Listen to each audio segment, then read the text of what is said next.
Maintenant, on va se diriger avec Hugo qui va nous parler des équipes surprises dans la LNH. Et des équipes surprises, il y en a en ce moment, mon cher Hugo. Les gars, salut! Salut Hugo! Donc, effectivement, des équipes qui causent un peu la surprise, en fait. Des équipes à qui on s'attendait avoir un certain succès cette année suite aux années précédentes, mais aussi des équipes qui impressionnent malgré leur alignement partant et aussi les dernières années qu'ils ont joué, en fait. On va commencer, en fait, je vais parler beaucoup de la centrale lors de ma petite chronique, mais on va commencer avec les Blackhawks de Chicago, en fait. Oui. Donc, les Blackhawks de Chicago qui sont au 4e rang de la division centrale avec une fiche de 13, 9 et 5. Là, vous allez me dire, les gars, que c'est peut-être pas la fiche la plus impressionnante. Écoutez, on va se le dire, mais avec tous les pertes que les Blackhawks ont eues, notamment Jonathan Toews cette année, notamment le fait qu'on a perdu Corey Crawford aux agents libres, qui a maintenant pris sa retraite, mais qu'on était pris avec un Malcolm Subban qui, en fait, pas qui hésitait, mais qui avait beaucoup de difficultés à devenir un gardien partant dans la LNH, avec beaucoup de constance, devrais-je dire. Mais écoutez, on a trouvé deux joueurs d'Europe qui ont vraiment su combler un peu les trous à Chicago, donc Pius Suter et Kevin Lankinen, là, en ce moment, qui est en train de faire des miracles. On sait qu'à Chicago, on essaie de varier un peu les gardiens. Il y a une utilisation assez équitable là-bas. Mais je trouve ça beau de voir les Blackhawks de Chicago qui reviennent un peu à leur belle couleur de dynastie au début des années 2010. Encore une fois, dynastie est un grand mot pour caractériser des succès des Hawks. On est loin de là, Hugo, quand même. Là. Si on le regardait jouer hier soir, on le regardait jouer hier soir avec Malcolm Subban devant le filet, c'était pas glorieux, par exemple. Donc, il reste des choses à travailler à Chicago, mais c'est prometteur. Oui. Mais écoute, ce qui est intéressant de voir, c'est, et moi y compris, là, je suis un de ceux qui doutaient, du moins là, pour la saison actuelle, là, qui doutait du noyau des Blackhawks. Douter du noyau. Taves n'est pas là, mais même Patrick Kane, oui, a des belles saisons encore dans les dernières années, des saisons stables, mais en ce moment, là, il est vraiment sur une lancée. Je ne me trompe pas, il y a encore beaucoup. Je cherche mes mots, là, mais ça fait plusieurs matchs qu'il fait 1 point de façon consécutive. Là. Donc, effectivement, Patrick Kane continue d'impressionner même là où il est rendu dans sa carrière. Là. Donc, moi, je suis très surpris. Tu parles de Malcolm Subban, un gardien qui s'est promené beaucoup à travers la ligue. Oui. Quand il était à Vegas, on va se le dire, c'était assez difficile pour lui, tu le disais. Avec vraiment pas de constance. À un moment donné, c'était très difficile. On ne savait même pas s'il allait être un bon deuxième. En ce moment, il se retrouve à faire des miracles, comme tu as dit, pour les Blackhawks. Donc, excellent choix, mon cher.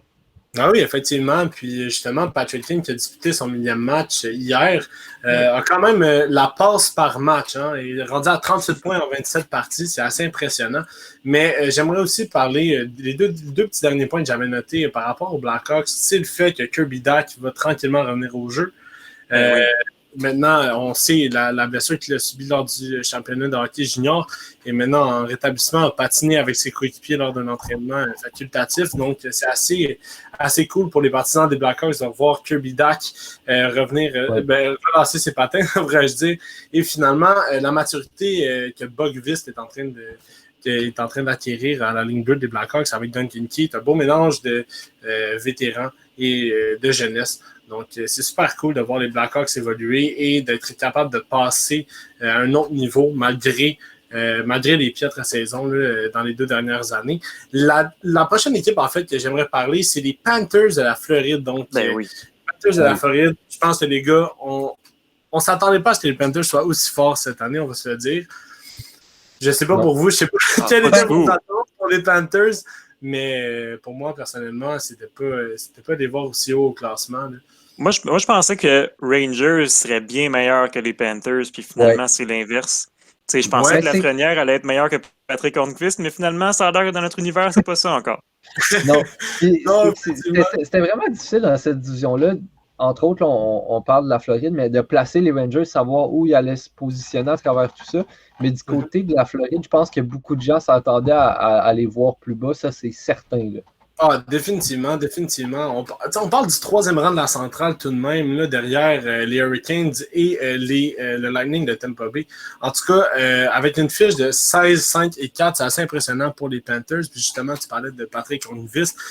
sais, les gars, il y a quand même 21 points en 25 parties. En 24 parties, pardonnez-moi. C'est vraiment assez impressionnant pour un gars qui s'est fait échanger des Penguins aux Panthers sans se le faire dire et qui était visiblement fâché par rapport à ça.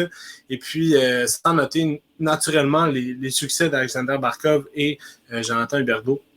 Aussi, qui est assez, on le sait depuis plusieurs années, ces deux joueurs-là ont l'équipe sur leur dos, mais maintenant ils ont des joueurs qui ont su se développer. Je pense à Chris Driedger dans les buts, mais aussi à Connor Verhaeghe qui connaît une très bonne saison, lui qui est arrivé du Lightning de Tampa Bay. Donc c'est beau de voir fleurir quelques joueurs. Et aussi on a des bons joueurs de soutien en Frank Vatrano justement là, qui est capable de soutenir le troisième trio des Panthers. Donc c'est beau de les voir aller, les Panthers, et je suis bien content pour la troupe de Joel Kenville, ça c'est sûr et certain. Finalement, je vais faire un topo rapidement sur les deux dernières équipes que j'avais notées.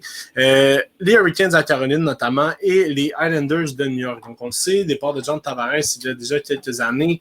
Barry Trotz arrive à la barre et les Islanders complètement transformés. Parce que je ne sais pas si vous allez voir les statistiques de Matthew Barzal cette année, mais je trouve que pour son âge, il est un assez bon leader. Oui, ça c'est. Il n'y a aucun doute là-dessus, écoute. Non, exact. Et puis, on parle de 23 points en 26 parties pour Barzal. C'est une équipe qui joue en équipe. C'est drôle dit de même, mais je trouve que chaque trio se complète très bien. La cohésion entre les joueurs de chaque trio, chaque duo défensif est excellente. Mais on a aussi un tandem de gardiens de but qui se comprend chez les Islanders. C'est ça que je trouve super beau à voir. On a Ilya Sorokin qui sort de statistiques incroyables en KHL, qui est un des gardiens les plus dominants. Et on a Semyon Varlamov qui retrouve la forme qu'il avait lorsqu'il a commencé avec l'Avalanche du Colorado, lorsqu'il s'est fait échanger des Capitals de Washington. Donc, on a vraiment un partant constant présentement et on a un deuxième gardien de but qui comprend son rôle, mais qui est encore en apprentissage. Et puis, finalement, les gars, les Hurricanes à Caroline, quelle saison ils ont présentement. Oui. Avec l'autre Sébastien Aho. Oui, exactement. On a Sébastien Aho, Andrei Svechnikov, Vincent Trocheck et Jordan Staal. Jordan Staal qui a 22 points en 23 parties. Jordan Staal a 32 ans qui connaît une certaine renaissance, si on peut le dire. Mais justement, on a des grosses blessures, dont Teuvo Teravainen, Jake Gardiner, à la ligne bleue.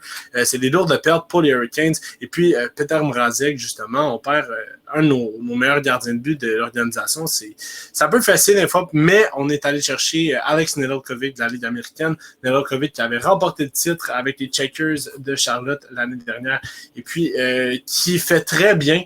Donc, à 8 départs, une fiche de 5-2-1, une moyenne de but alloué de 2,21, un pourcentage d'arrêt de 926.